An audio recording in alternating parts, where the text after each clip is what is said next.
Hi, so we've spent some time looking at how to set good goals. And now I would like to look at how you achieve those goals. And that will actually be quite individual. I don't think there's one formula that fits absolutely everyone. So what I'm going to do is I'm just going to give you some tips and some things to think about when you're trying to achieve your goals, when you're looking at setting goals that you're going to achieve, and then you're going to break down those goals and see how you're going to achieve them. So a lot of people set really ambitious goals. They want to lose 20 pounds in 3 weeks or something really ambitious like that. And what ends up happening, even if they do really well, is that they fail.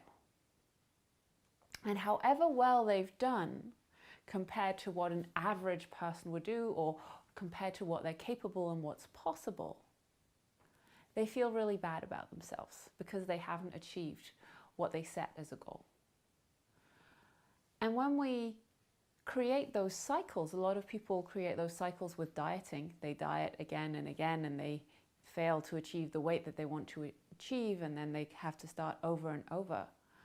What happens is there's like a bond of trust that we have with ourselves, and it begins to get broken. It begins to get eroded.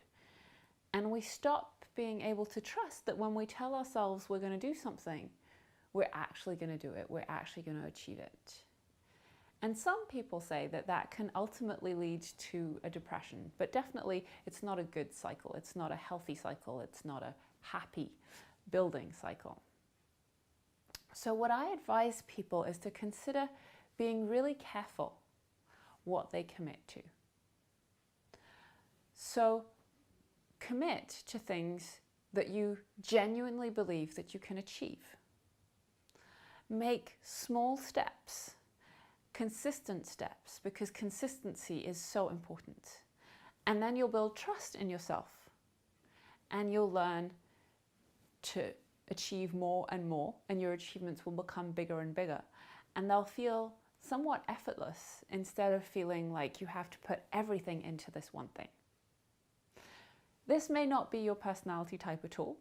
Everything I've said may not have resonated with you, and if none of that resonated, then absolutely fine, that's not for you. Go ahead, find a different way of setting out how you're going to achieve your goals. And one way may be completely opposite of just what I've said, is setting incredibly ambitious goals that you know you're unlikely to achieve. And that means, as they say, when you shoot for the stars, at least you'll hit the moon. But when you do this, you have to know that that's what you're doing. And you have to feel confident that it's not going to erode your self-confidence, that it's not going to erode your confidence in yourself. Because ultimately, that confidence is more important than many of the goals, maybe not all, but many of the goals that we might want to set. So there you go, a couple of thoughts on how to achieve different goals. Let me know if any of that resonates with you. I always love to hear. And good luck with setting your goals and achieving meaningful goals that make meaningful changes in your life.